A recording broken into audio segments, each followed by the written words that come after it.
So students, हम लोग आगे पढ़ते हैं।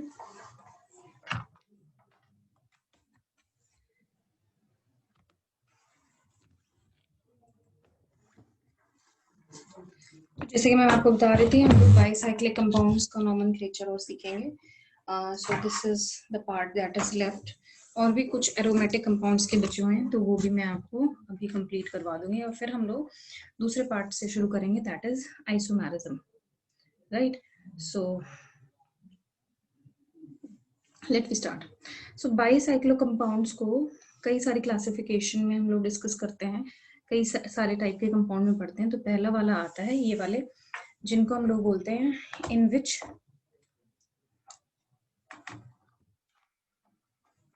जिनमें 2 रिंग्स होती हैं, and these are known as spiro compounds. तो पहला क्लासिफिकेशन आता है स्पाइरो। तो स्पाइरो कंपाउंड्स क्या होंगे, जिसमें इफ 2 रिंग्स शेयर 1 कार्बन, अगर 2 रिंग शेयर हो रही हो by 1 carbon, they are known as spiro compounds. जैसे ये वाला केस हो गया,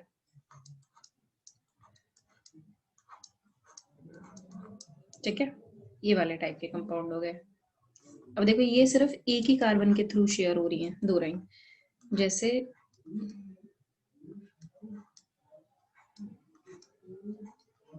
ये टाइप के हो गए, तो ये होंगे हमारे पास स्पाइरो कंपाउंड्स। दूसरी अगर क्लासिफिकेशन बताऊं, जिनको हम बोलते हैं fused cyclic compounds. Fused bicyclic, not cyclic, fused bicyclic compound, ये स्पाइरो बाईसाइक्लिक कंपाउंड हो गए। फ्यूज्ड बाईसाइक्लिक कंपाउंड जिसमें 2 रिंग शेयर 2 एडजेसेंट एटम्स। तो if 2 ring share 2 adjacent atoms, ठीक है, एडजेसेंट कार्बन एटम की बात हो रही है, तो फ्यूज्ड कहलाएंगे। जैसे ये हमारे पास हो गया, ठीक है। और इनका हम लोग नोमेनक्लेचर सीखेंगे, ठीक है। फिर तीसरी कैटेगरी आती है हमारे पास ये वाले कंपाउंड्स, जिनको हम बोलते हैं bridged cyclic compounds, bridged bicyclic compounds.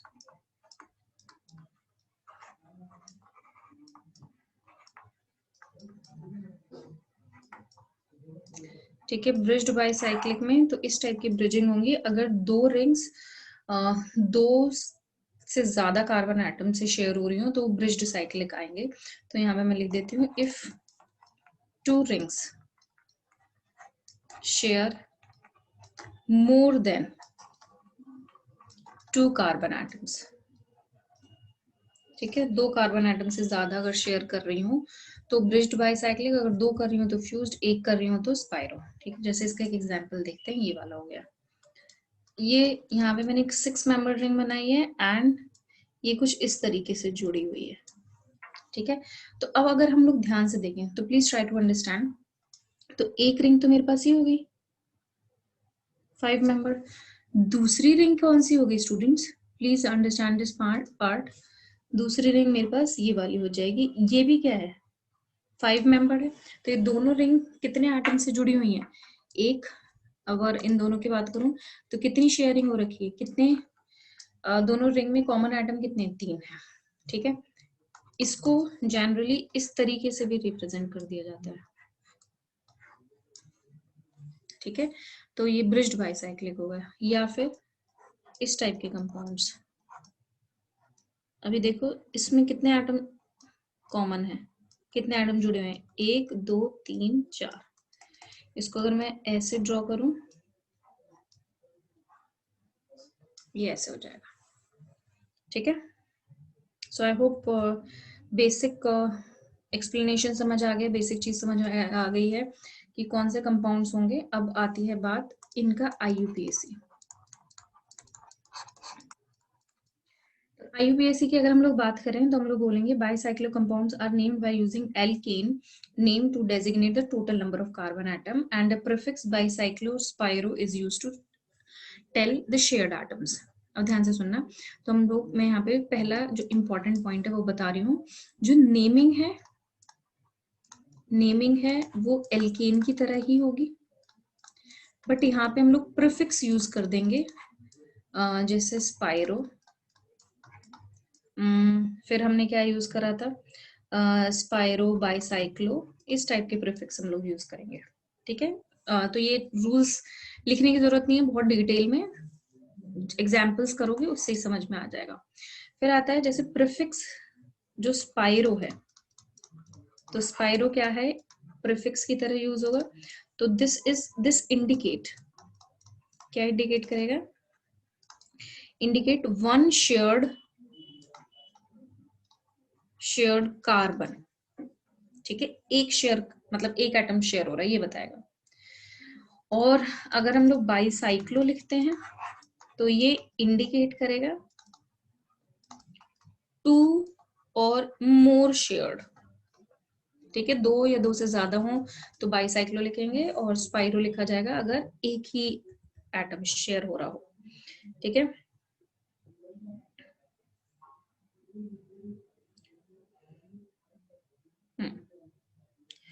अब आते हैं कि स्पाइरो बाइसाइक्लो के बाद हम लोग ब्रैकेट्स में इंडिकेट करेंगे the number, indicating the number of carbon in each bridge, कि हर ब्रिज में कितने नंबर है। इसके बाद जो थर्ड पॉइंट आता है कि आफ्टर स्पाइरो या बाइसाइक्लो लिखने के बाद, एल्केन का नाम लिखने से पहले नंबरिंग दी जाएगी, नंबरिंग इन ब्रैकेट। ठीक है, ब्रैकेट में कौन सी नंबरिंग दी जाएगी, तो ये वो एटम्स होंगे। सो ये नंबरिंग किन की दी जाएगी, numbering of those atoms which are shared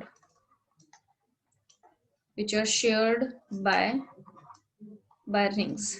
जो रिंग्स में चेन साइकिल जो है उनसे शेयर हो रहे हैं उनकी नंबरिंग करी जाएगी। थोड़ा कॉम्प्लिकेटेड लग रहा है, चलो इसको थोड़ा सिंपल करते हैं अभी। ठीक है, जैसे मैंने पहला कंपाउंड लिया है, ध्यान से सुनना। ये है मेरे पास,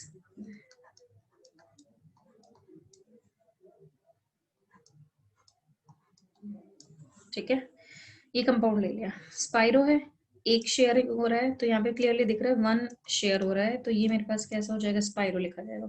तो सबसे पहले प्रीफिक्स लिख दिया स्पाइरो, फिर अब यहाँ पे ना हम लोग स्क्वायर ब्रैकेट बनाएंगे, ये ध्यान से सुना, स्क्वायर ब्रैकेट। फिर अगर यहाँ पे मैं कार्बन एटम्स को काउंट करूंगी तो यहाँ से, जहां से देखो शेयर हो रहा है उसके इधर से पहले छोटी वाली चेन का नंबरिंग होगी, फिर बड़ी वाली की होगी। तो छोटी वाली में यहाँ से शुरू करेंगे 1 2 3, फिर ये 4, ये 5, ये 6, ये 7, और ये हो गया 8th कार्बन, राइट। और अगर मतलब ये तो मैंने आपको total number of carbon atom को बताया कि कितने होंगे। ठीक है, तो ये 8वां हो गया। लेकिन जब हम लोग नंबरिंग करेंगे तो ऐसे नहीं करेंगे, नंबरिंग करेंगे तो ये नहीं करेंगे। तो नंबरिंग करने का तरीका ये होगा जो हमें IUPAC के लिए करनी है। Just second. तो नंबरिंग कुछ ऐसे होगी। सो दिस इज 1 2 3, ठीक है, 3 एटम। देखो जो पॉइंट ऑफ इंटरसेक्शन है, पॉइंट ऑफ ज्वाइनिंग है, उसके इधर 3 एटम है और इधर 3 एटम है, सॉरी इधर 4 एटम है। ठीक है, तो अब इसका नाम क्या होगा, स्पाइरो। तो यहाँ ज्वाइनिंग के 3 एटम इधर है, तो पहले कम एटम मतलब इंक्रीजिंग ऑर्डर में लिखेंगे, फिर 3, फिर 4, और टोटल कार्बन कितने थे, 4, तो ऑक्टेन। तो this is the name of this compound, simple. Spiro लिखा बिकॉज एक एटम शेयर हो रहा है। अब जो ये शेयरिंग की इधर कितने एटम है और इधर कितने एटम है, और तो नंबर जो लिखना है, जैसे अब हमें पता चल गया यहाँ 3 है, यहाँ 4 है, तो हमेशा इंक्रीजिंग ऑर्डर में लिखना है, मतलब पहले कम फिर ज्यादा। और टोटल कार्बन कितने, ऑक्टेन, तो 8 हो गया। ठीक है, अब एक और एग्जाम्पल। तो पहले थोड़ा अपना दिमाग लगाना, फिर जो मैं समझा रही हूँ उस पर फोकस करना और मैच करना आंसर सही था या नहीं। तो मैं इस क्लास में बस सिंपल सिंपल एग्जाम्पल करवा रही हूँ इसके, तो इसके कॉम्प्लिकेटेड एग्जाम्पल हम लोगों को प्रैक्टिस नहीं करने। ठीक है, तो इसके बारे में सोचो क्या नाम होगा इसका।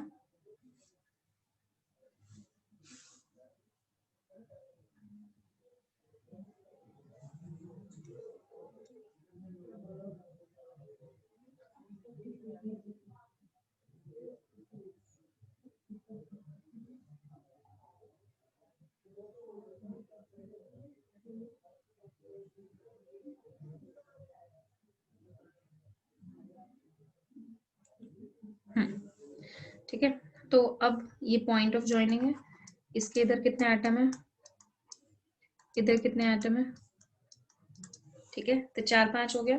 टोटल एटम कितने हैं, 5 और 4 9 और एक ही हो गया 10, टोटल एटम 10 हो गए, तो मतलब टोटल कार्बन 10 है, तो डेकेन हो जाएगा। एक ही कार्बन ज्वाइन कर रहा है तो स्पाइरो, तो अब क्या लिख देंगे, इधर 4 है इधर 5 है, तो 4 फिर 5, टोटल कार्बन आता है डेकेन। ठीक है, एक और सिंपल सा बता रही हूँ, ध्यान से सुनना। चलो एक दो कॉम्प्लिकेटेड केस भी मैं आपको समझा देती हूँ ताकि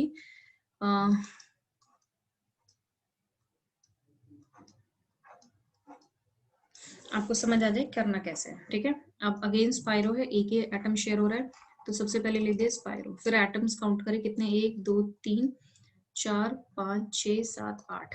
ठीक है, तो 8 एटम है टोटल, तो ये ऑक्टेन हो जाएगा। अब इस पॉइंट ऑफ ज्वाइनिंग के इधर कितने एटम है, 2 1 2, इधर कितने एटम है, 5 है ना, तो क्या नाम हो जाएगा फिर 2 फिर 5 एंड 8 एटम है टोटल, ऑक्टेन।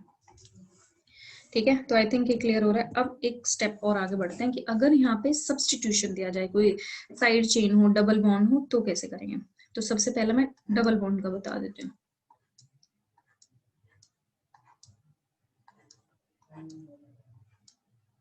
ठीक है, ये कंपाउंड मुझे दे रखा है,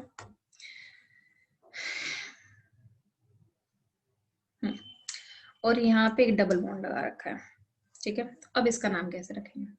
तो जब भी ऐसा केस हो स्टूडेंट्स, जहां पे ज्वाइनिंग है, देखो इसको ध्यान रखना, इधर ज्वाइनिंग है तो इससे काउंट नहीं करना है, इसके जो भी एडजेसेंट एटम होंगे वहां से काउंट करना होगा।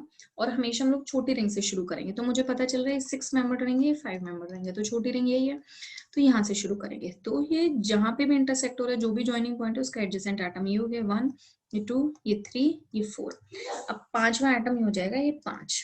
ठीक है, ताकि डबल बॉन्ड को कम नंबर मिले तो हम लोग क्या करेंगे, so we will try to this 6 7 8 9 और ये हो गया 10।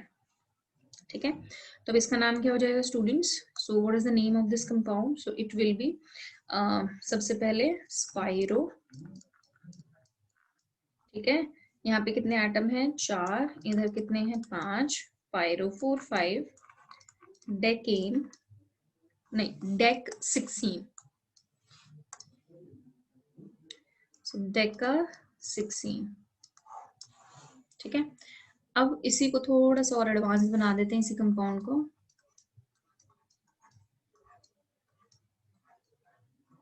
ये मुझे दिया हुआ है,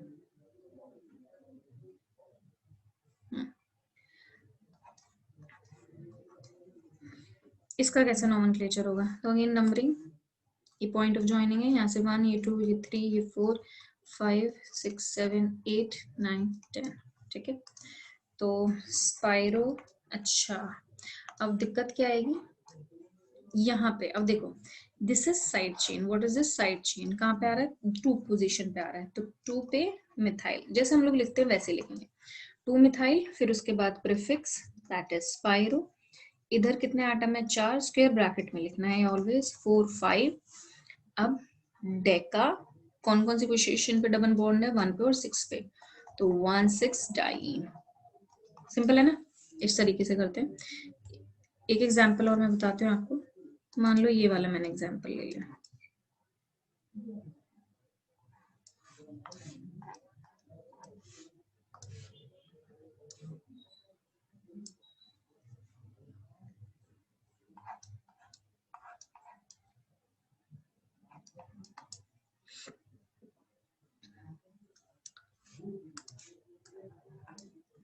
ये 1 ये 2 ये 3 ये 4 5 6 7 8। ठीक है, तो अब 2 पोजीशन पे लग रहा है क्लोरो, इधर 3 एटम, इधर 4 एटम, ऑक्टेन।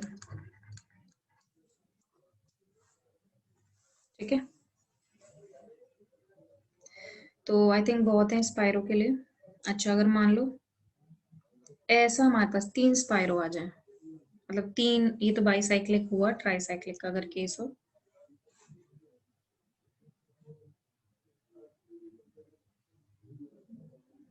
तो हम कैसे करेंगे?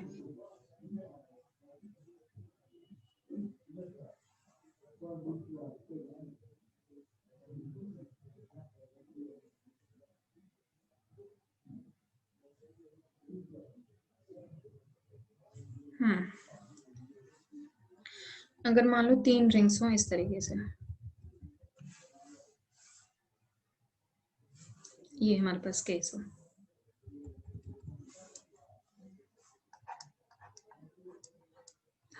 तो जिनको प्रॉब्लम हो रही है स्टूडेंट्स, वो यहीं पे इतना ही समझ लेना। इस ये मैं थोड़ा सा एडवांस आपको करवा रही हूँ, इतने डिफिकल्ट नहीं आएंगे। जनरली अगर आया तो बाईसाइक्लिक का आएगा। वैसे अगर मैं आपको बताऊं तो this is not a part of your JEE और नीट सिलेबस, नीट में तो है ही नहीं बिल्कुल, और जेई में भी नहीं है। बट आप जब आप मॉड्यूल करेंगे दूसरे कोचिंग सेंटर के, अगर आप क्वेश्चंस करते हैं, कोई बुक सॉल्व करेंगे, तो वहां पे आपको देखने को मिलेंगे क्वेश्चन। बाकी जेई नीट का सिलेबस में नहीं है, आ जाने चाहिए, इतना डिफिकल्ट है नहीं।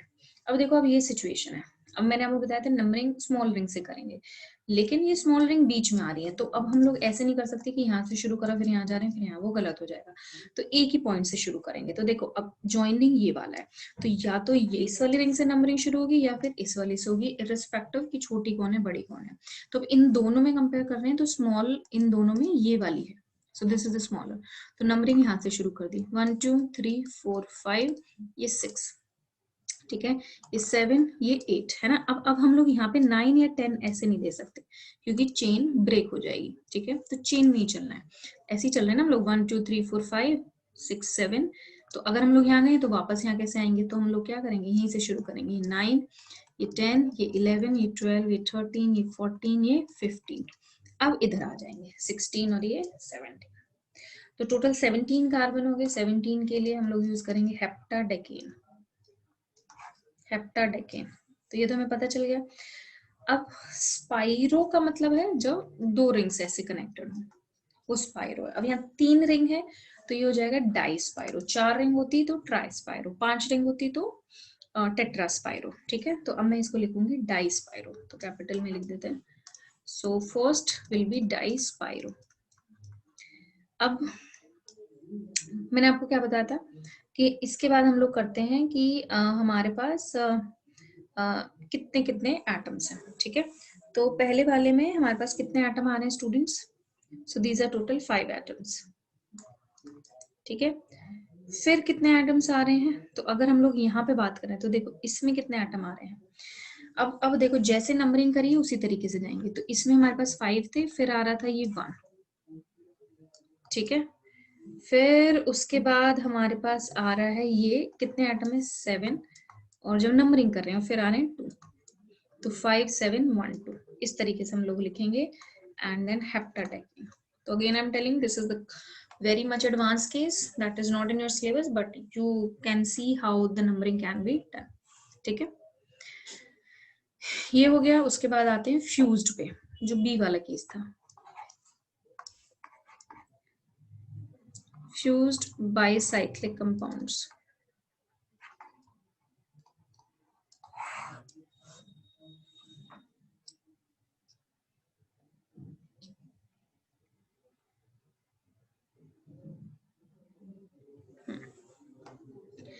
फ्यूज्ड बाइसाइक्लिक में हमारे पास इस टाइप का सिस्टम होगा, जैसे कि मैंने आपको बताया था, ऐसे 2 रिंग शेयर होंगी, और इसमें हमें बाइसाइक्लो लिखना होगा। ठीक है, तो अब इनका नाम कैसे होगा, so these number are listed in order of decreasing bridge length in case of bicyclic compound। तो decreasing bridge length में हम लोग लिखेंगे। अब देखना, ध्यान से सुनना, यहाँ पे ज्वाइनिंग हो रही है इस पॉइंट पे और इस पॉइंट पे। तो जब हम लोग ध्यान से देख रहे हैं तो as you can see 1 2 3 4, 4 atom इधर है। ठीक है, और इसके 4 एटम इधर है, ज्वाइनिंग के 4 एटम इधर है, 4 एटम है। क्या इसमें बीच में, इन दोनों के बीच में कोई एटम है? नहीं। तो यहाँ पे मैं लिख सकती हूँ कि 4 atom to this side, 4 atom to this side. और यहाँ पे कितने एटम है बीच में? कोई एटम नहीं है, 0 लिखते हैं इन दोनों के बीच में। ठीक है, ऐसा क्यों हो रहा है वो मैं बताती हूँ। ठीक है, अगर मान लो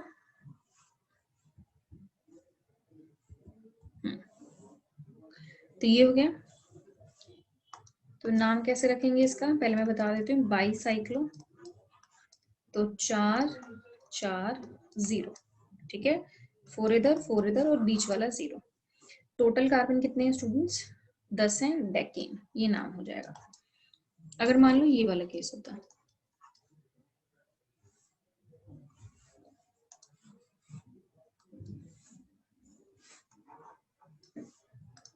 if this was the case,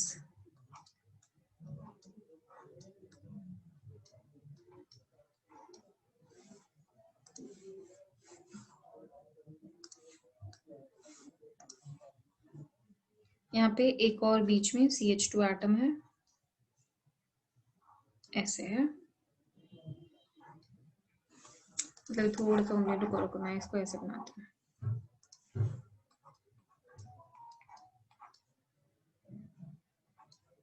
पहले मैं सिंपल वाला बता देती हूँ। अगर ये केस है तो इसका अगेन क्या नाम हो जाएगा? बाईसाइक्लो।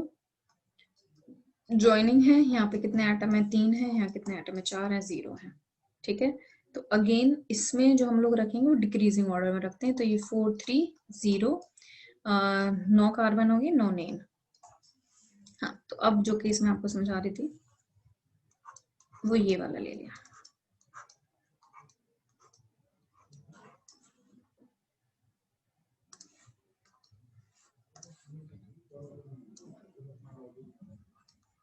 ठीक है,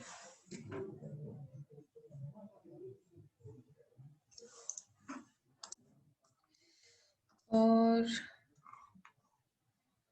इसको ऐसे बना दिया। ठीक है ये यही चीज एक्चुअली ये मैं ये बोलना चाह रही हूँ।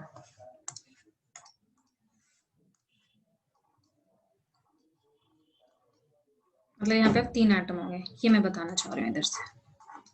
ठीक है, इसको ऐसे भी रिप्रेजेंट कर सकते हैं। तो अगर ये केस है तो अब देखो, तो ये ज्वाइनिंग में यहाँ पे कितने एटम है? ये ज्वाइनिंग होगी, ये ज्वाइनिंग सेंटर, और यहाँ पे कितना एटम आ रहा है बीच में? एक। इधर कितने एटम आ रहे हैं? 4, और इधर कितने एटम आ रहे हैं? 3। तो ये 4 1 3 हो गया। Total number of carbon atoms if I count will be 10। तो इसका नाम क्या हो जाएगा? बाईसाइक्लो 4 1 3 नहीं लिखेंगे, 4 3 1 लिखेंगे, decane. So in this decreasing order में हमें लिखना है। So if this is the case, थोड़ा सिंपल ले लेते हैं। ये वाला जो ब्रिज कंपाउंड है बेसिकली। ठीक है, तो ब्रिज कंपाउंड में भी ऐसे लिखा जाएगा। सो दिस इज बाईसाइक्लो, ये ब्रिजिंग है तो यहाँ पे बीच में कितना एटम है? एक। यहाँ पे कितने? 1 2 2 एटम इधर और 2 एटम इधर। तो bicyclo 2 2 1 and total number of carbon will be 7, so it will be heptane. ठीक है,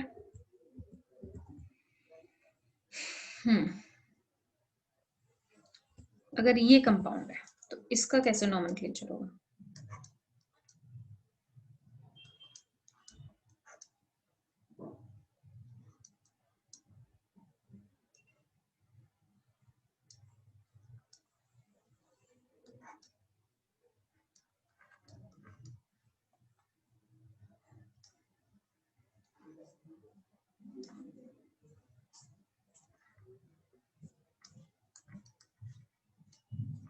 थोड़ा सा एडवांस कर देते हैं इसको, Br, और यहाँ पे लगा दी methyl. So think about it और सोचो क्या नाम होगा इसका। ये मैं नेक्स्ट क्लास में बताऊंगी आपको। ठीक है, और एक और मैं मॉलिक्यूल दे रही हूँ, ये थोड़ा सा सोचना, अपना दिमाग यूज करना, ब्रेन यूज करना, and that I am going to discuss in the next class. तो सबसे पहले यही डिस्कस होंगे, ये 3 कंपाउंड्स नेक्स्ट क्लास में। ओके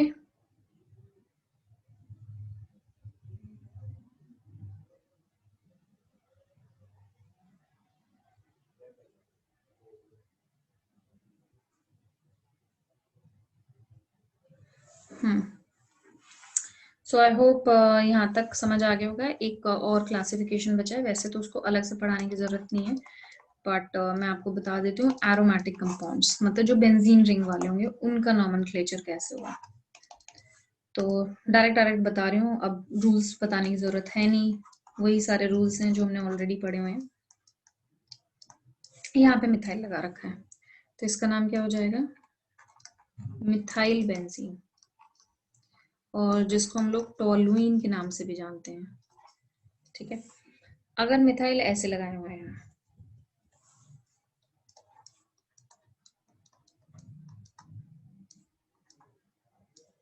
तो क्या नाम होगा, if the methyls are like this one, so what will be the name, and if the methyls are like these, so what will be the name। ठीक है, तो या तो इसको हम लोग इनके लिए, अगर हमारे पास ये वाली पोजीशन है, ध्यान से देखना है ऐसे, ये अगर मेरे पास कोई ग्रुप है, इसके इधर है फर्स्ट, ये सेकंड, ये थर्ड, ये फोर, ये फाइव, ये सिक्स, अगर सेकंड पोजीशन पे आए या यहाँ से सिक्स पे आए तो ये कहलाते हैं ऑर्थो पोजीशन, और इसको रिप्रेजेंट करा जाता है स्मॉल ओ से।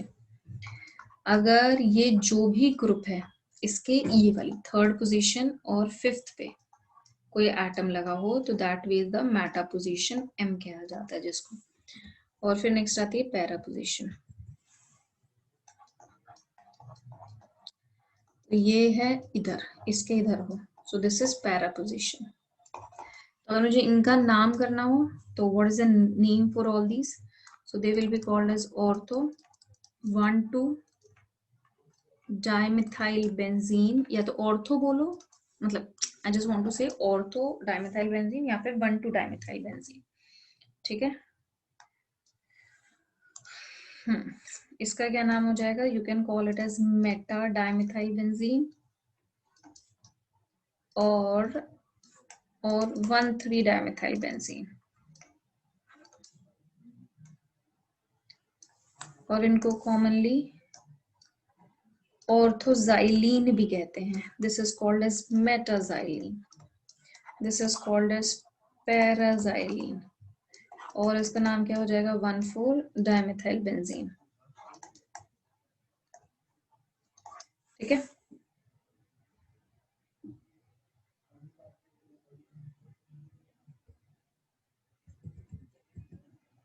तो ये कंपाउंड्स मैं आपको एज अ होमवर्क दे रही हूँ। तो एरोमेटिक का नॉमेनक्लेचर वैसे ही करना है, कुछ अलग नहीं करना। सो कुछ कंपाउंड्स हैं तो जिनको मैं नेक्स्ट क्लास में डिस्कस करूंगी। अच्छा, ये जो कंपाउंड है students, so this is called as phenol, ये अल्कोहल नहीं है, ये फिनॉल है, ये याद रखना। ठीक है, तो अगर फिनॉल में ही ऐसे अगर मेरे पास आ जाए, तो इसका क्या नाम होगा, ये अगर ऑर्थो पोजीशन पे लगा दें तो इसका क्या नाम होगा, and if this is at para position, so what is the name of this particular compound is, so I will discuss the name here। so this is known as, और sorry Meta पे है तो Meta. अब देखो ये जो group है, ये वाला ग्रुप, दिस इज फिनॉल, और ये जो OH है वो हमारे पास एज अ प्रीफिक्स यूज करा जाएगा। अब हम इसको ऐसे नहीं लिख सकते 1,3 डाइहाइड्रोक्सी बेंजीन या 1,3 डाई ऑल नहीं लिख सकते, बेंजीन 1,3 डाइऑल नहीं लिखेंगे, गलत हो जाएगा, बिकॉज दैट इज फिनॉल। तो इसका नाम क्या हो जाएगा, सो this is Meta hydroxy phenol. इसका क्या नाम हो जाएगा, ऑर्थो हाइड्रोक्सी फिनॉल, और इसका क्या नाम हो जाएगा, पैरा हाइड्रोक्सी फिनॉल। अच्छा, एक और चीज मैं यहाँ पे बताना चाहूंगी कि कई बार ऐसे होता है कि अब हमने बहुत सारे एग्जाम्पल्स प्रैक्टिस कर लिए हैं। ठीक है, तो after doing so many examples बहुत सारी प्रैक्टिस हो जाएगी, लेकिन कुछ कुछ प्रैक्टिस जैसे जैसे टाइम बीतेगा उसके हिसाब से होगी। तो you do not have to worry अगर सारे कुछ क्वेश्चंस के आंसर गलत भी आ रहे हैं। सो this is your initial phase, तो आप बहुत सारे क्वेश्चंस ऐसे हो सकते हैं कि कई सारे आपका थोड़ा बहुत रॉन्ग हो, 20-30% नहीं कर पाओ, तो पेन लेना है, परेशान नहीं होना है, समझ जाओगे धीरे धीरे जैसे जैसे और प्रैक्टिस करोगे। सो कुछ कंपाउंड्स में यहाँ पे लिख देती हूँ।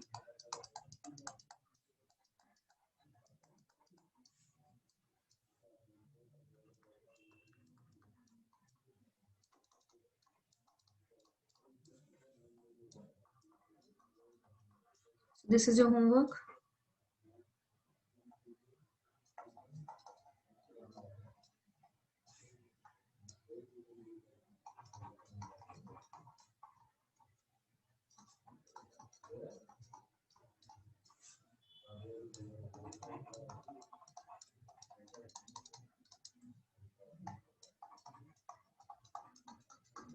तो बहुत सारे ऐसे हैं जो हमने ऑलरेडी प्रैक्टिस कर लिए हैं। तो पॉज करके ये लिखना क्या है और इनको होमवर्क मेरे को कल की क्लास से पहले करवाना check.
Okay, so students, I hope you understand each and every part of this particular class. तो next जो भी class होगी वो और थोड़ी lengthy होगी, जिसमें मैं isomerism शुरू करूँगी and I'll try to finish the isomerism. पूरा तो फिनिश नहीं होगा, तो कल स्ट्रक्चरल फिनिश हो जाएगा एंड स्टीरियो वाला जो पार्ट है वो हम लोग बेसिक शुरू कर देंगे उसकी। तो स्टीरियो जब भी मैं आपको एक्सप्लेन करूँगी तो I will use the video, मतलब जिसमें मैं एक्सप्लेन करूंगी चीजों को, ठीक है। तो by the help of the models, जो केमिस्ट्री के मॉडल्स होते हैं, उससे मैं आपको ऑर्गेनिक और स्टीरियो आइसोमर्स पढ़ाने वाली हूँ। सो बहुत मजा आने वाला है। स्टीरियो जब हम लोग पढ़ेंगे और आइसोमेरिज्म जब हम लोग शुरू करेंगे तो बहुत अच्छे अच्छे एग्जाम्पल्स के साथ करेंगे। So I wish you all the luck और अच्छे से पढ़ाई करो, और कोई भी डाउट आ रहा है तो you can ask any time. Thank you so much students.